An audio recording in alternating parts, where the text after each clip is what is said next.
رمضان المبارک کا بابرکت مہینہ ہے، عبادت کا مہینہ ہے۔ جو پہلے 10 دن عبادت کرتا ہے اللہ تعالیٰ کی رحمتوں میں رہتا ہے، دوسرے 10 دن عبادت کرتا ہے تو اللہ تعالیٰ کی مغفرت حاصل ہوتی ہے، جو آخری 10 دن عبادت کرتا ہے اسے جہنم سے آزادی ملتی ہے۔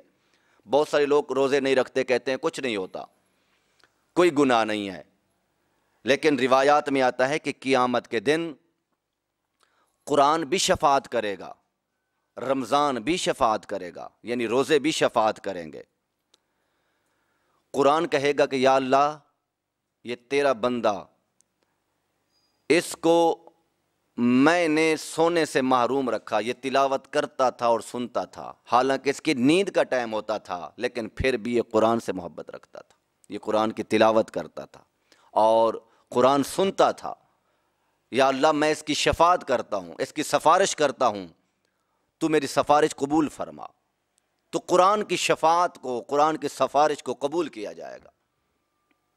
ایسے ہی رمضان اور روزہ سفارش کرے گا کہ یا اللہ اس نے اپنا ناشتہ چھوڑ دیا، اس نے اپنا کھانا چھوڑ دیا، اسے پیاس لگی اس نے پینا چھوڑ دیا، اس کی خواہشات نفسانی جو تھی اس کو چھوڑ دیا، میرے لیے یا اللہ میں سفارش کرتا ہوں تو اس کو بخش دے، اس کو دوزخ سے اور جہنم سے آزاد فرما دے۔ تو اللہ قرآن کی سفارش کو بھی قبول فرمائے گا، اللہ رمضان اور روزے کی سفارش کو بھی قبول فرمائے گا۔ ایک روایت میں آتا ہے ایک شخص ہوگا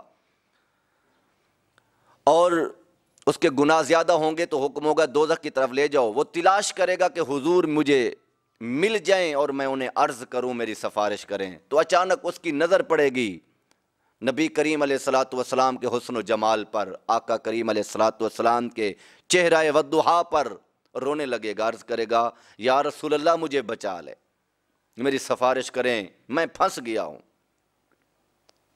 تو میرے آقا چاہیں گے کہ میں اللہ کی بارگاہ میں سفارش کروں، لیکن اللہ کا حکم ہوگا اے میرے رسول اس کی سفارش نہ کرے، اس کا ضامن رمضان ہے، اس نے رمضان کی بے ادبی کی ہے، اس نے روزے چھوڑے تھے جان بوجھ کے، بیمار بھی نہیں تھا، مسافر بھی نہیں تھا، کوئی عذر بھی نہیں تھا، جان بوجھ کے روزے ترک کر دیتا تھا۔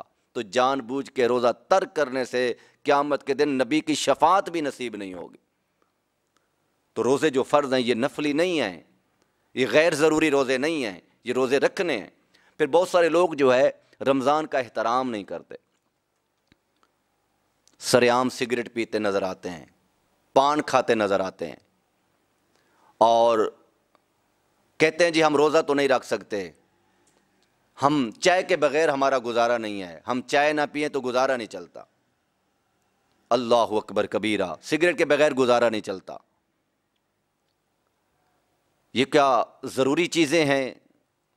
اور پھر روزہ نہیں رکھنا، پھر ادب بھی نہیں کرنا، سگریٹ پینی ہے، چائے پینی ہے، پان کھانا ہے تو تم ایک کمرے میں کمرہ بند کر کے بھی تو کر سکتے ہو یہ کام۔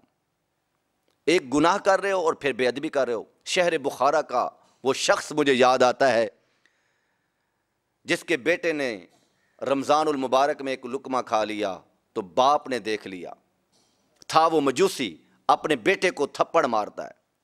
بیٹے نے کہا ابا جی رمضان میں آپ بھی تو کھاتے ہو، مجھے کیوں تھپڑ مارا ہے؟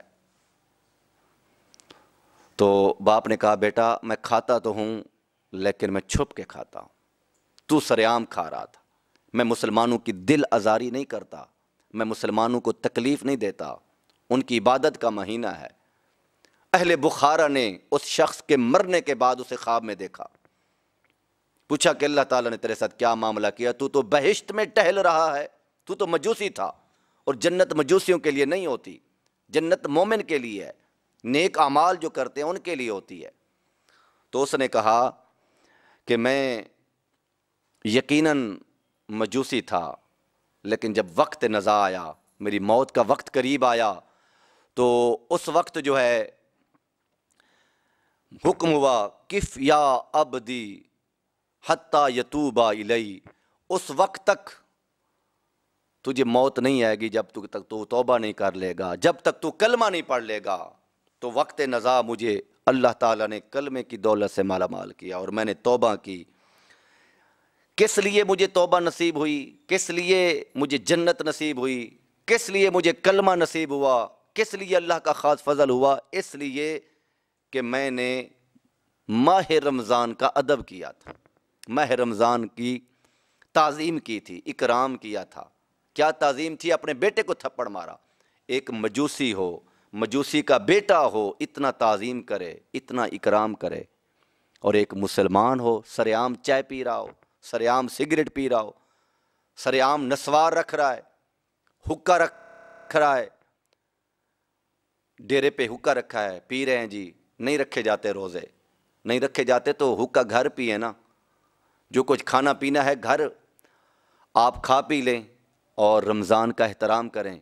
سرعام گناہ کریں گے تو لوگ گواہی دیں گے، تیرے مرنے کے بعد بھی لوگ کہیں گے کہ یہ وہ شخص تھا جس نے رمضان کا ایک روزہ بھی نہیں رکھا تھا، نماز بھی نہیں پڑھتا تھا، جمعہ بھی نہیں پڑھتا تھا، اسے عید کی نماز بھی نصیب نہیں ہوتی تھی۔ تو اللہ تبارک و تعالیٰ کا خوف کریں، اللہ تبارک و تعالیٰ سے ڈر جائیں۔ اللہ تبارک و تعالیٰ کی بارگاہ میں توبہ کرنے کا مقام ہے۔ رمضان تو بخشش کا مہینہ ہے، نجات کا مہینہ ہے۔ رمضان المبارک میں 3 کام بڑے ضروری ہیں۔ پہلا کام یہ ہے کہ بندے کو صدق دل سے توبہ کرنی چاہیے، استغفار کرنا چاہیے، اپنے گناہوں پر ندامت اختیار کرنی چاہیے، نادم ہو جائے، آنکھوں سے آنسو بہہ جائیں، اور وہ زبان سے نہیں توبہ، دل سے توبہ کرے۔ پہلا کام یہ کرے۔ جب بندہ توبہ کرتا ہے، نادم ہوتا ہے، پچھلے گناہ معاف ہو جاتے ہیں۔ ان الحسنات یذہبن السیئات، نیکیاں جو ہوتی ہیں گناہ مٹا دیتی ہیں۔ اور فرمایا کہ جو سچی توبہ کرتا ہے وہ ایسا ہے گویا اس نے گناہ کیا ہی نہیں ہے۔ جب پھر نیک بن جائے گا تو پھر دوسرا حکم یہ ہے، دوسرا کام جو رمضان میں بہت ضروری ہے، نبی کریم علیہ السلام نے فرمایا اجددوا ایمانکم، لا الہ الا اللہ، لا الہ الا اللہ محمد الرسول اللہ سے اپنے ایمان کو تازہ کرو، تجدید کرو۔ بہت سارے لوگ جو ہوتے ہیں ان پڑھ ہوتے ہیں، ہمارے ملک میں، پوری دنیا میں ہر بندہ قرآن نہیں پڑھا ہوا، ہر بندے کو دین کا پتہ نہیں ہے، ان پڑھ ہوتے ہیں۔ وہ کہتے ہیں کہ ہم کیا عبادت کریں، ہمیں تو کچھ نہیں آتا۔ تو بالکل آسان وظیفہ میرے نبی نے ارشاد فرمایا، بالکل آسان۔ وہ شخص بھی جس کا شناختی کارڈ پہ جو ہے انگوٹھا لگا ہے، نام نہیں لگ سکا، وہ بھی یہ وظیفہ پڑھ سکتا ہے۔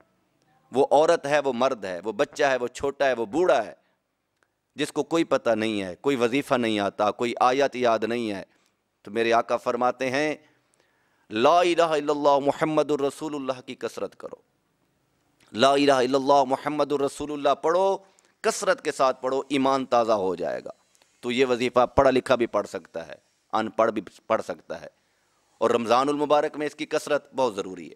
تیسری چیز جو ہے وہ ہے سخاوت۔ اگر اللہ تعالیٰ نے دولت سے مالا مال کیا ہے تو اللہ کی راہ میں خرچ کریں، اللہ تبارک و تعالیٰ کی مخلوق کے اندر اس دولت کو خرچ کریں، تاکہ اللہ تبارک و تعالیٰ مخلوق کی خدمت کی وجہ سے اللہ تمہاری روزی میں برکت عطا فرمائے۔ صحابہ فرماتے ہیں نبی پاک علیہ الصلوۃ والسلام سے سخی آج تک ہم نے کوئی نہیں دیکھا تھا، لیکن رمضان المبارک میں حضور کی عبادت اور سخاوت جو ہے تیز ہوا سے بھی زیادہ تیز ہو جاتی تھی۔